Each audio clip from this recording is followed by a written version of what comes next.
All right. Welcome, welcome. Can anyone tell me what piece of Torah we are studying this morning? Yes. Bechukotai. 27:1 Yes. through 27:34. That's right. The last chapter of the book of Leviticus. So there's a few things. First of all, I want to put on all of your radars. We're going to have to end this study with some very powerful words as we transition from one book to the next, because it's the end of Leviticus. And the other piece is that in your guys' lovely triennial challenging style, we are beholden to that last chapter of the book of Leviticus. And it's wildly different from how we begin our book. And so what I want to do is I want to do a few things. One, I want us to look at the beginning of this chapter. So who thinks they can read for me? If anyone has it up. If not, I'm happy to read it. The first few verses of chapter 27 of Leviticus. The Lord spoke to Moses, saying, "Speak to the Israelite people and say to them, when anyone explicitly vows to the Lord the equivalent for a human being, the following scale shall apply. If it's a male from 20 to 60 years of age, the equivalent of 50 shekels of silver by the sanctuary weight. If it's a female, the equivalent of 30 shekels. If the age is from 5 years to 20 years, the equivalent is 20 shekels for a male, 10 shekels for a female. If the age is from 1 month to 5 years, the equivalent for a male is 5 shekels of silver. The equivalent for a female is 3 shekels of silver. If the age is 60 years or over, the equivalent is 15 shekels in the case of a male and 10 shekels for a female." All right. Perfect. Perfect? Now this goes on and on. Perfect reading. Oh, Let's go okay. there. Nice job. But this goes on and on to go over these different rules and equivalents of the value of a vow. So let's start here. What is a vow? Like in this case, what is a vow? A promise, okay? Okay, keeping your word. What else? Agreement.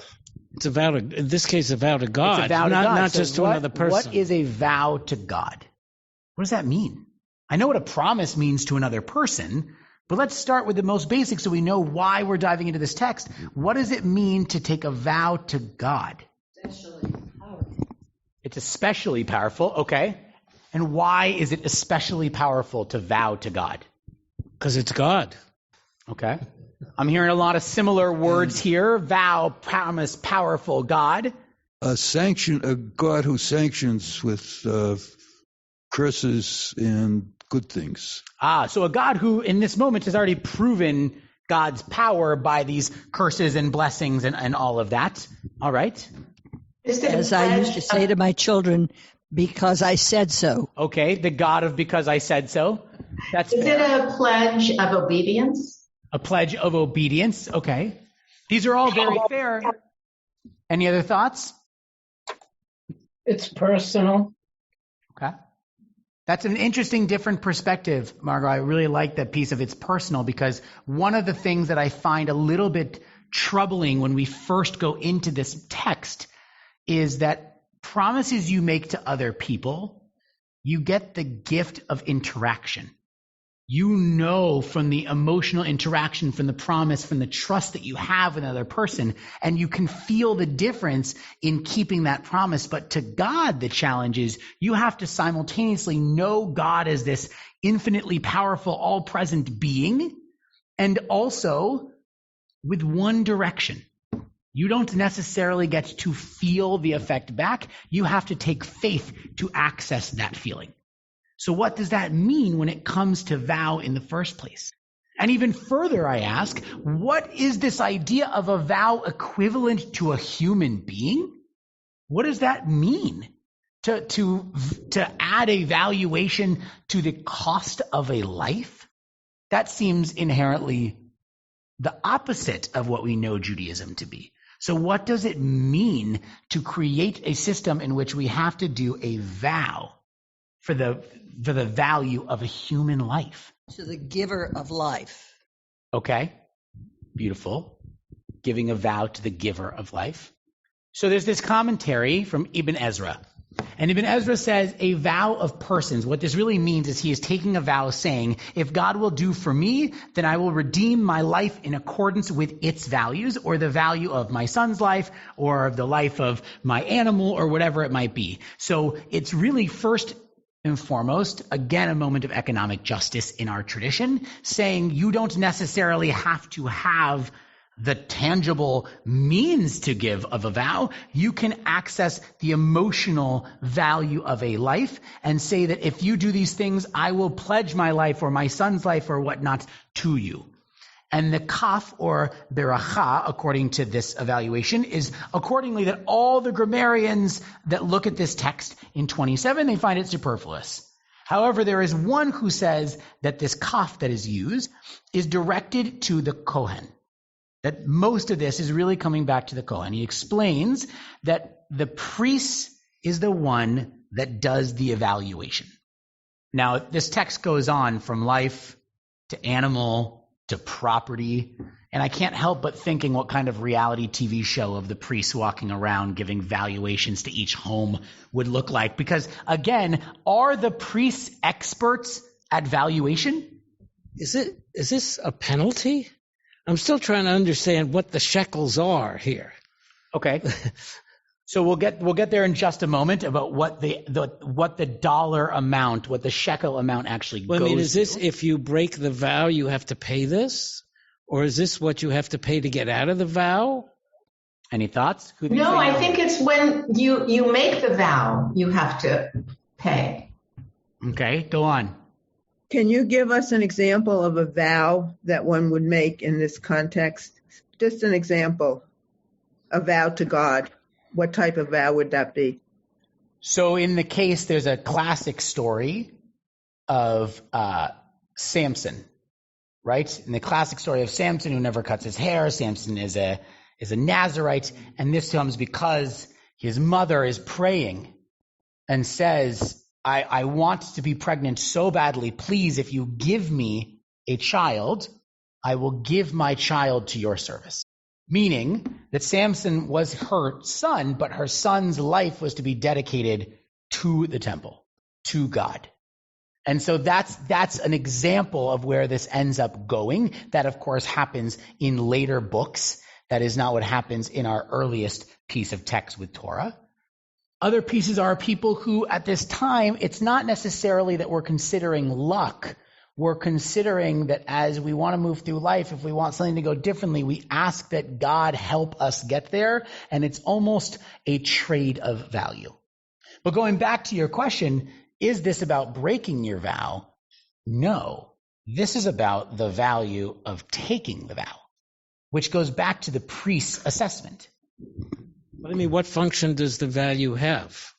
So somebody says, okay, it's a 10 shekel vow or a 25 shekel vow. I'm still not understanding what that means. When would they be paying that vow? Well, do they pay it, or is it just an indication that things are different depending on what your age is? Or does this have to do with practices of other peoples at that time? So the way in which this text has always been understood to me is that this has to do with the valuation when the vow is to come, right? So she becomes pregnant. Hannah promises her son becomes a Nazirite. Why? Because that was the promise. That was the vow that was made. The difference being here, and we'll really dive in deeper to it, can you give your home up? Can you give up your only livestock? Or more importantly, can you really give up the life of someone in your family? And the answer is no. And so if you can't do that, if you can't live without a home, then instead, if you're going to vow your home, they need to be a fair evaluation to it so that if this comes to fruition, that you're not without a home. I see here, why is one person's vow worth more than another person's, depending on sex and age? And there, Susan, is where we get into the next set of conundrum that I do think is worth looking at. Who, just by show of hands, is a little uncomfortable with the fact that we have 8 verses valuing different people at different amounts? Especially when, if you go forward to next week's portion, we have the census that's going to be taken. And I know I'm teaching next week too, so I'm taking away my own material. But the census is going to be taken. And one of the brilliant things about the census is that as a people, everyone is counted. There are other traditions in which only the lower socioeconomic classes are counted, because the counting is about being a warrior, being able to be counted in the army. And if you do that, if you only take the lower socioeconomic class, now you have different valuations. And so our tradition very proudly says that every male is to be counted for the military. And yet here, one chapter earlier, we see blatant valuation differential between ages and gender. Yes, David. Daniel, it's almost, to me, recognizing that Leviticus is authored by the priestly group. This may sound terribly harsh, but it seems that this is auctioning off favors, which of course carries over into Christianity and Catholicism, in being able to buy your way into blessings. I realize that this is a harsh view, but why is it so transactional? I just simply don't understand it. Particularly, I can understand if you're taking a vow to another person, you're saying, if you do this, I'll do that. But if you're doing a vow to God, there's no real transaction. You're saying, God, I have faith in you, and there's nothing really that, I don't know how you value something like that. I guess it really is troublesome to me. It just seems so mercenary that priests would get their hands in this, and that's honestly what it feels like. Good. I don't know any other way to say it. Yeah, I'm horribly uncomfortable with this piece. I am terribly uncomfortable with the notion that we are actually putting a dollar amount towards a person's vow. I'm uncomfortable with that notion altogether. And well, at least I'm not alone. You are not alone. It is a true piece of this that it is uncomfortable, especially there's 34 verses in this chapter. We couldn't get to the value of people later. They couldn't have given us a warm-up with the livestock and the houses and these other things that we're more inclined to put up as collateral. But instead, we start with the value of a life. And it doesn't sit well with the other things that we may have learned in our tradition. And so we have to stop again and say, why would we do that? Is this typical of the priestly class that authored this section, do you think? Well, let's go back into that question. Again, what are the priests experts in? Their purity, not the temple, our tradition. They're not home assessors. They're not medical professionals. They're not trainers. They're not even veterinarians. So how are they given so much power to even have the power of valuation of the cost of these things? But don't we in other situations, haven't we already encountered situations in which values are placed on recompense for various types of injuries? Very much so. And so there is valuation. There is valuation on the cost of an arm. There is a valuation on the cost of a life. Yes. If there's a murder. Correct. Right? So there is the concept of valuation in and of itself, there's nothing reprehensible about it. No. So let's make sure we see the distinction between these two.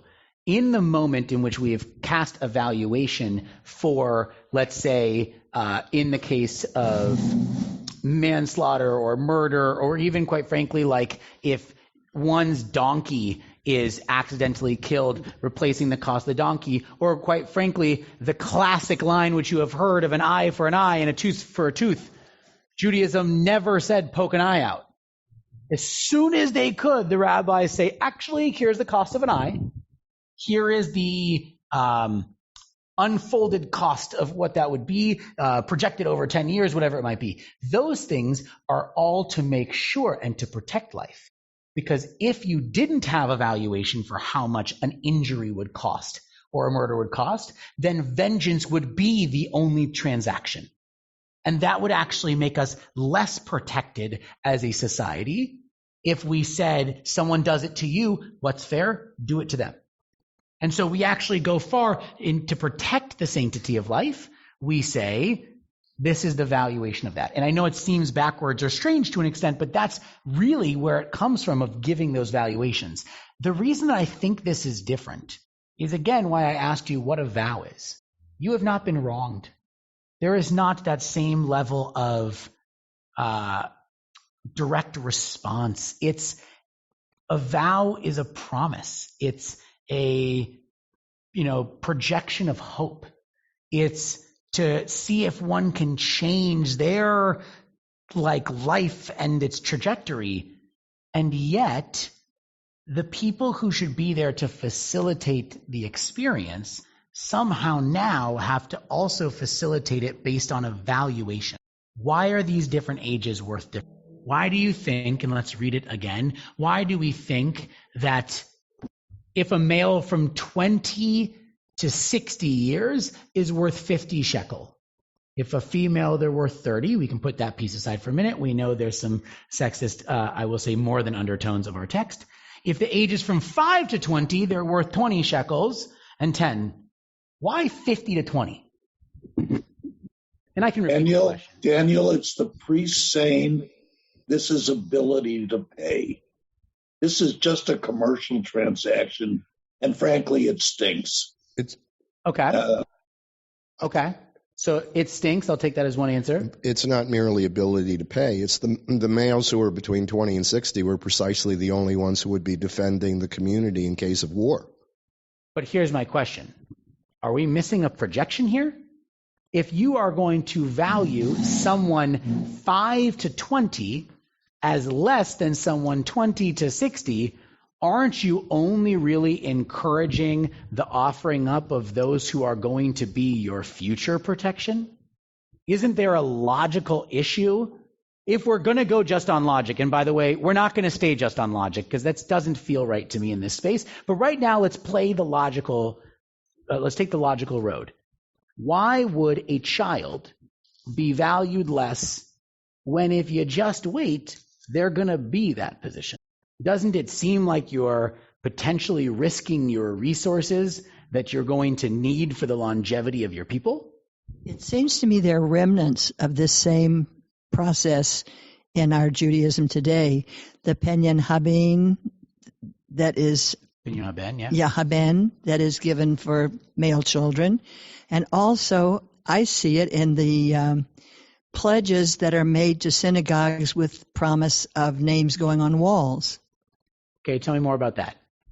I think we're making a deal that if we give money for a child's soul so that it may live, pledging that we will give the child an education, we're paying for that with the Penyan Haben. And if we give enough money to have our name on the front of a synagogue or on a room in a synagogue or whatever, we're making it known that we have pledged a certain amount of money for the good of the community. But it's still money for something. So I want to be a little careful. I don't disagree that there is a transactional space to that, but I'm also a firm believer that there is a spiritually moving. And so I really believe that it's a spiritual act to donate to an institution that you believe in its ripple effect and its voice. So I'm not sure that I want to see it in that same level of transaction. Donation tied to having your name on a certain wall. Like the stipulation. Yes, the stipulations that go with it are not the donation. Okay. But to quote Rabbi Rubin in the past, the purpose of the name is, although some people take it for their own ego, the real purpose of it is to show people that the institution didn't come from heaven, but was built by people, built by real human beings. Or in the case of a family, so that other family members can connect with that. Well, just because there are people who take it the wrong way does not necessarily mean it shouldn't be. That's a whole other discussion. It's a big conundrum, and this is my favorite part about Torah study is you don't know what road you're going to go down. It's a big conundrum in the world of development and help of nonprofits, because namings actually statistically promote more giving because other people are moved by seeing a name they recognize. Even though, if we really want to get back into it, Maimonides' ladder would say to be anonymous. And yet, if Maimonides' ladder could go back and reflect to the notion that we would maybe get less giving and less support of the institution if we remain anonymous, would that rule still stand? Who knows? And that's what goes back to these questions right now. I'm not taking the Torah, I'm not angry with the Torah for these evaluations. I'm just not sure they're right. Well, if this is about gifts to the sanctuary, if that's what this is about, which the Red Book here says that it is pledging to the sanctuary, then this is really about supporting the people who don't have any land, who are the priests and the Levites, and supporting the institution. And it's kind of like a vow tax. You want to make a vow, make a contribution, maybe it'll help. Well, and this is where we come into part of the problem. I don't want to just see Leviticus as a book of the priest pushing an agenda. I don't see it that way. I see little flares of it maybe in moments, but that's not the way I see Leviticus. However, next week again, when they take the census, the Levites don't get choice. They're the group with no choice. Everyone else gets choice. Tell us what you're passionate about. Tell us what you can do. But the Levites, no dice. You have a job already. I don't want to hear it. And so there is a little bit of like making sure that this group also has resource. And so there is a little bit of that transactional value. But let's say we can get past the transactional value piece. Why do we have different numbers? Is there some information based on the history or other scholarship as to why these were the numbers that they chose, that are in the Torah, not necessarily what we might feel to be what they reflect? We have evidence, again, as we look comparing to different traditions and different peoples at that time. We have evidence of things like, as we read in the Holiness Code, we don't sacrifice our children. That line really lands differently. We don't sacrifice our children. In fact, if I'm being perfectly honest, as I was preparing this study, I first prepared on Monday. I prepared the day before Robb Elementary School was utterly shattered. And I had to throw away half of my thoughts. And as I sat down to rethink about some of it, my children were sprinting around me. And the first thing I thought is they are not giving enough value to a young child because I would pay double to get them to be quiet in this moment, right? Like my first thought was it is sometimes more burdensome to have someone of a young age. You don't know their potential. You don't know their future. There should be all kinds of reasons that it's worth more. And then it just sunk in that I don't like this chapter this. It doesn't mean I don't find beauty in it, and it doesn't mean that there isn't a lot of lessons to be learned here, but I have a really big problem, especially in this moment in time, right now, with the valuation of a... Yeah. I saw something very disturbing on the news. Oh, there's so much disturbing on the news, but the mother of the shooter was interviewed by a local TV station, and they asked, well, why do you think he did it? And one of her answers was to get closer to the children. And all I could think about was child sacrifice. I'm not sure what she really meant by that, but like you say, we don't do that. We have a very interesting relationship in our tradition. And I mean that as in not just something that lives in text. I mean, our relationship with numbers was utterly changed forever in the moments of the Holocaust as well. Like our relationship to numbers has a very deep, deep, deep history. Today's the 41st day of the Omer. We count numbers because numbers also give us some level of holiness. I was doing a funeral intake yesterday in which the grandson and I related to each other because both of us from our grandmothers were called, he was called lucky number 7, I was called number 10. And my grandma called me number 10. And for some reason, that was the most loving thing. I felt such deep love by being called number 10. As if her way of saying 10, I'm still not losing track of. Right? Like that you have your own special place even as number 10. And yet there are other moments in which numbers completely take us away from a human depth of interaction. Reading this material this week, I can't help but feel like it's the wrong direction to ever assess a value for a promise, for a hope, for a projection. I still think we're on the right page when it comes to the loss of life, because I think that's a different conversation. I think that has to do with making sure that one has a chance to wake up the next day and not feel buried. But this is different. And I must be honest, I have a hard time not exclusively thinking about the price that we have now paid in this country with all the lives lost, but even more so with the loss of children. It says right here that they're not worth the same amount as an adult. And yet, does it really say that? Or is this really about people giving based on what their ability to come up with money is about? I mean, does this say the child really is worth less? Well, I didn't read it that way. Let's walk through it. A male again, let's go back through it. A male from 20 to 60 is worth 50. A male from 5 to 20 is worth 20. And a male from 1 month to 5 is worth 5. And a male 60 and over is worth 15. Does it say worth? I guess it says the equivalent of a human being. That's the problem here. Well, does the Hebrew say worth? Does it really imply that is what they are worth? I mean, it could be. It could be that it's terrible, but... I can repeat the question as well. If you think that the father is the breadwinner, which, this is such a sexist piece and an ageist piece, it's unbelievable, as typical. But if the father is the breadwinner, then how can he pay for each child to vow? So I think it's just sexist and ageist as it is. Okay, and I respect that, but let's hold that.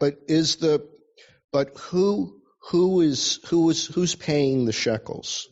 Is it, for example, if you have a male between 20 and 60 making a vow, do they pay 50 shekels? Only if they're vowing their own life.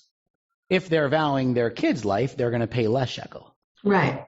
Because they have a lot of kids. So who can make a vow?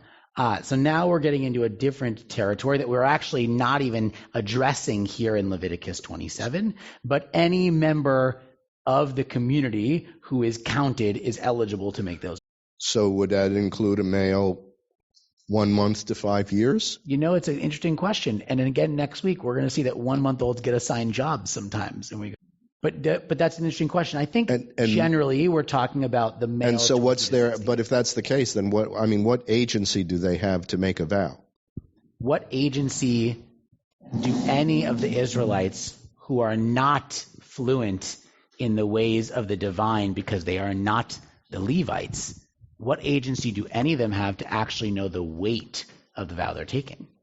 Again, the Levites, the priests, are supposed to be safeguarding this experience. And again, I'm torn about the sexist and ageist nature of this, because I'll also tell you, one thing that I tell every couple that I work with now, get life insurance. Especially when they're in their 20s. I say, get a long policy. Because every year that they wait, it's going to go up. It's going to change valuations. Now, again, I understand a computer, an algorithm, a system has all structured this to be said, but are we any more comfortable with the valuation of life that happens when we take life insurance policy? How do we know what someone's capable of? Look at all these tech entrepreneurs who can't even afford more than a zip-up, and then they turn it into a lifestyle later. But the reality is they were working out of the garage in a zip-up hoodie, and that's what they wore because they didn't have any other money. They would have been completely wrong about assessing their value. It cuts short any capability of us to actually enact our B'Tselem Elohim, actually act in a way that's reflective of God if we're preemptively giving a value to the person. And again, I know there's a system to it. I agree with you. It's a bit of keeping the lights on. You want these vows, come and give them. And I don't even think it should be seen in a grotesque way in that sense. But the question is, why do we start with such clear rules based on age and gender? Yes, but within the age and gender, there's equality, which is interesting. So even though it says men from 20 to 60, all men, not the famous ones and the unfamous ones or the rich ones or the poor ones, are treated differently. Yes, age and gender, which I guess at that time were how people majorly got distinguished. But within the age and within the gender, it doesn't say the pretty ones, with the handsome ones with men or the pretty ones with women are worth X, and the ones who have a disability are Y.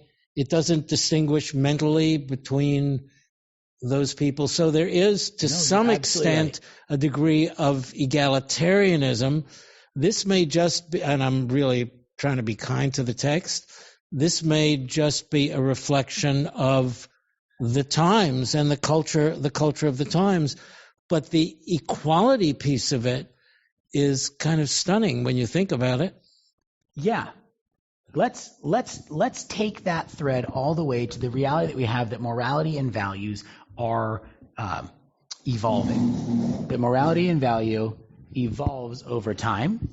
And so if we take that notion that morality and value evolves over time, then we may have a situation in which at this moment it was an incredibly ethical piece of text, and in some ways you could even call it brave, that it was willing to put down on paper numbers so that no one would feel anything but transparency when it came to the way they were interacting with the divine. Right? There is a world in which by saying these things, full transparency, and now the choice is yours, how you're going to go through it. We're not going to change it on you. There isn't going to be this fluctuating market value. This is just what it is. So there is a world in which that is really a beautiful way of reducing other inequalities by just naming these limitations and then following from inside of them. In the commentary that's in the Etz Chaim, it says the custom of promising one's value in silver to the sanctuary goes back to the actual dedication of oneself or one's child to temple service. So it seems that this is simply an analog of people offering themselves or people related to them. Yeah, it's the compensatory value of the Nazarites. But to temple service. Correct. So a 20 to 60-year-old male is going to be, for example, okay, I'm done with tending the flocks. I'm going to go work at the temple. Well, they're worth a lot to the temple because, okay, you could do gardening, you can, make bricks, you can do a lot of stuff. A child is not worth very much. Okay. So what are we going to do with a kid? We have to feed it for the next 20 years. So they are worth less to the people running the temple, running the sanctuary.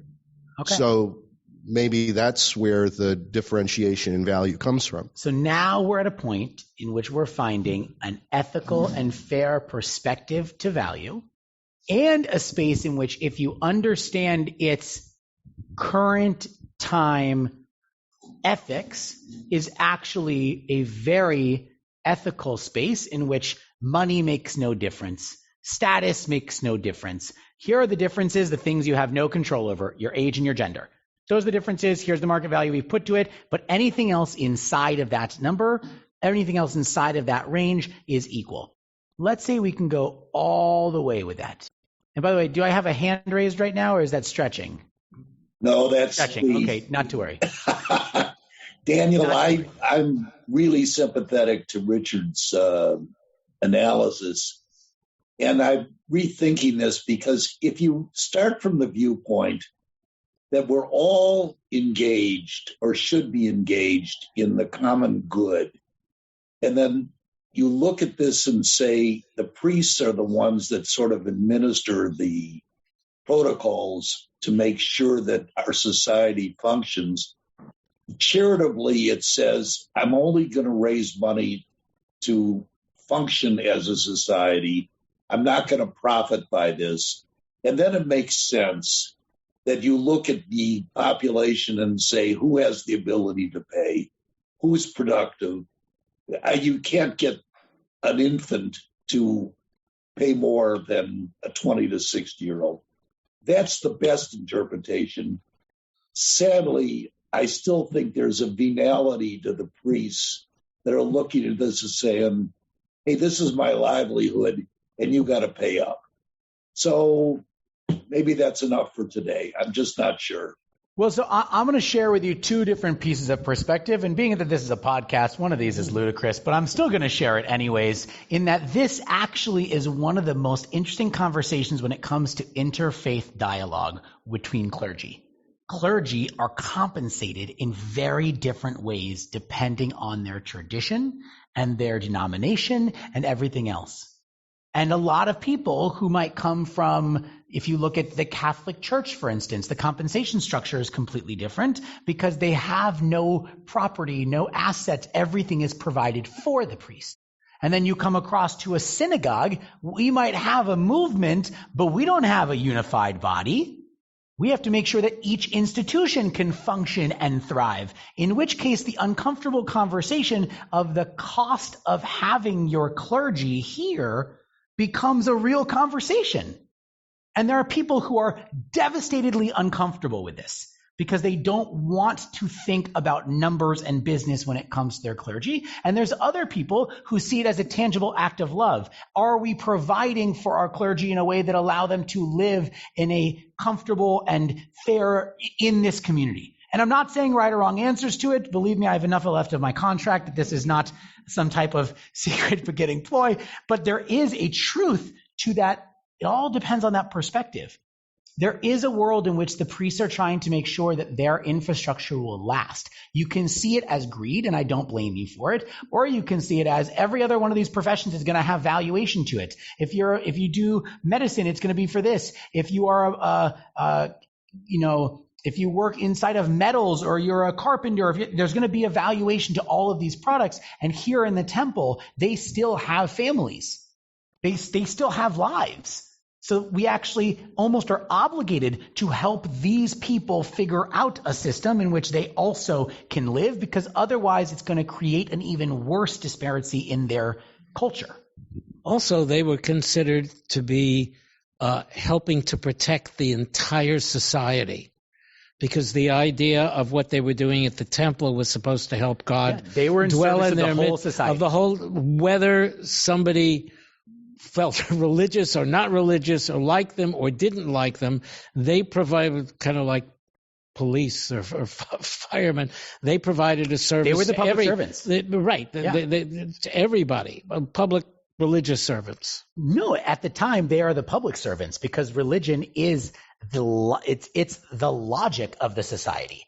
Today you live and do different pieces. You have to wrestle or find the connection between faith and religion and science and the societal agreement of norms and truths. All these things are separate and you have to navigate and flow with them. This was society, period. This was logic. This was science. This was rationale. This was all of it.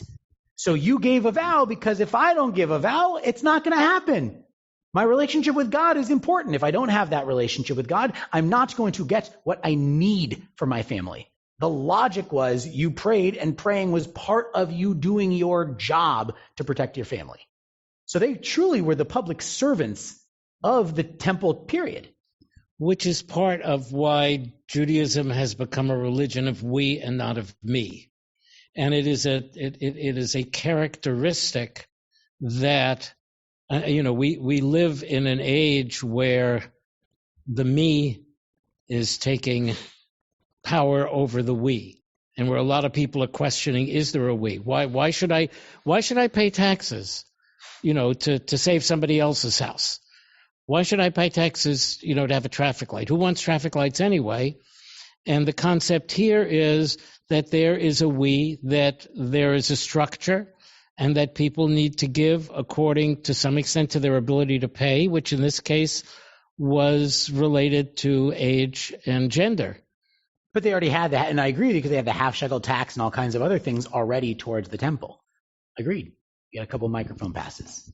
Something very interesting with the Catholic Church that I've observed in Mexico is that instead of just a vow that's made for money, they make what are called milagros, little silver pieces. If their arm is bad or their leg is bad, they'll have a silver carving of a leg or an arm or whatever is wrong, a cow even. If their crops are bad, they'll have a silver picture of crops.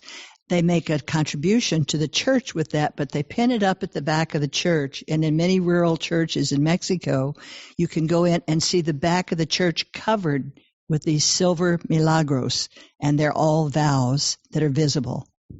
You mentioned life insurance before, and it seems to me that is a context in which this can be really understood quite readily. Because if you buy life insurance, for example, it varies on what size policy you're going to buy, what the payout will be for a life.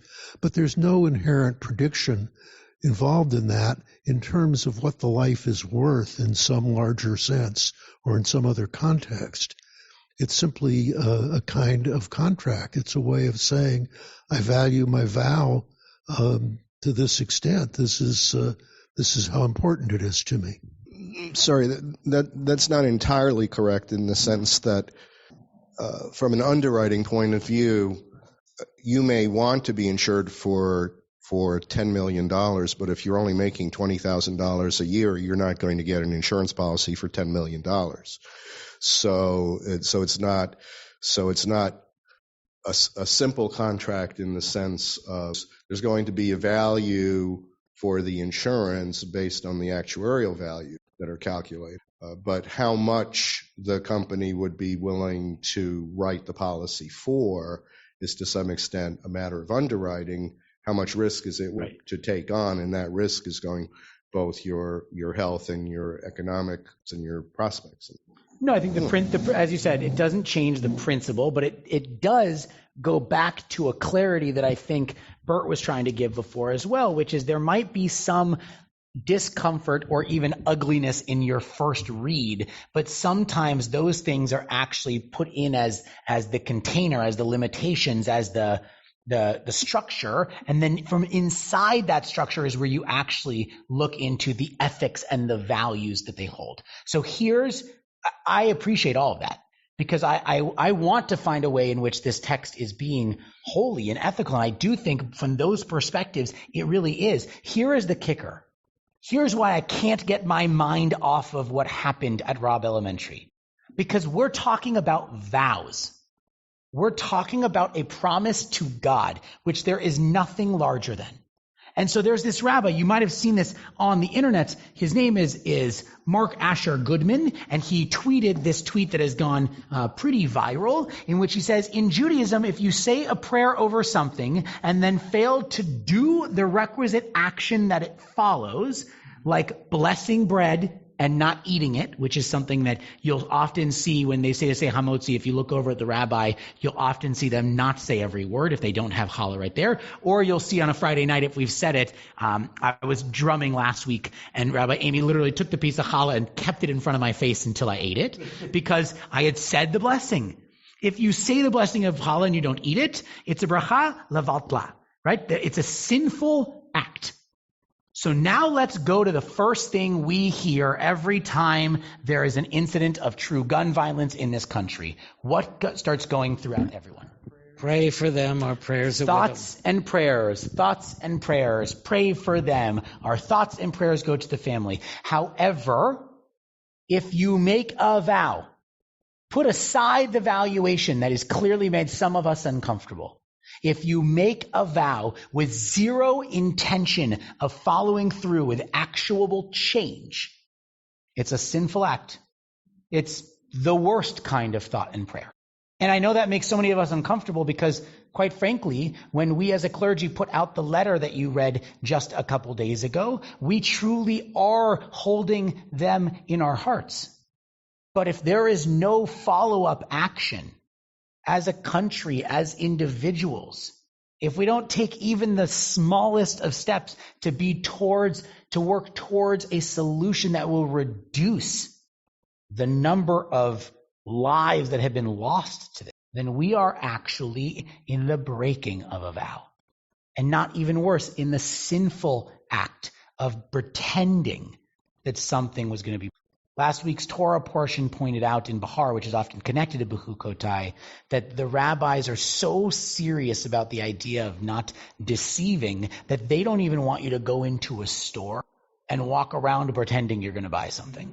Even further, because some of us have done it, you go into the store and you say, how much is this? Because as soon as they say the number, you say, it's more than I was looking to spend. The rabbis actually say that's even worse. Because if someone else is in there and overhears it, now they're like, ooh, is that too expensive? And they don't buy it either. There are so many spots in here where intentionality and integrity are key. This has to be the most important version of that. If you're going to bring God into the conversation, that's what this is really about. If you're going to bring God into the conversation, you better be ready to pony up with the value that we've agreed to. A promise is a promise. A vow is a vow. A blessing is a blessing. If you say our hearts, our thoughts and prayers go out to I pray to God that this not happen again. You brought God into this? What are you going to do with it? I started with an all-powerful, all-knowing God. I like to call that God, and some of you have heard me say it before, the divine partner. Only a partner to every person on earth would be all-powerful, all-knowing, and all-present, because that's the only way you could truly hold partnerships with everyone who is looking for their partner. We all know that. We're all in partnerships of some kind. It is exhausting as is. Imagine God's ability to be with everyone. If we invoke God's name, if we say thoughts in prayer, now it's our part of the partnership to do something. And if we don't, you can be as mad as you want about age and sex when it comes to making a vow. But if you're not prepared to be God's partner when we actually say the words, it doesn't matter. Daniel, it doesn't matter. Daniel, that is just a beautiful statement, and I really wonder why we haven't heard clergy in this country say exactly the same thing to Ted Cruz. You know, about 10 minutes ago, I found myself, again, not prepared to do so, talking about the compensation of clergy. I think this world is complicated, and I think it is really hard, even when we believe in something fervently. And let me tell you, I did not write that first tweet. I was inspired by what Rabbi Goodman wrote. It is a really scary world out there in which we're often afraid that the things we say that might follow our hearts might still be really scrutinized, misunderstood, reflected wrong, and that's scary. But I got to tell you, when I was meeting with the teens on Tuesday night, and it was Tuesday that this happened, I realized that when I was in high school, and again, I know that I was in high school at a very different time than everyone studying here right now. The only incident that I was thinking about of violence was Columbine, and it was enough that it shook the entire country. These kids can just put their hand into a bag and pull out a marble with the name of some shooting. We're past the point of being afraid of it, and we have to really be that divine partner to God. Otherwise, we're going to be stuck saying thoughts and prayers again at the next broken promise, and it's not going to matter what truth we can extract from our text.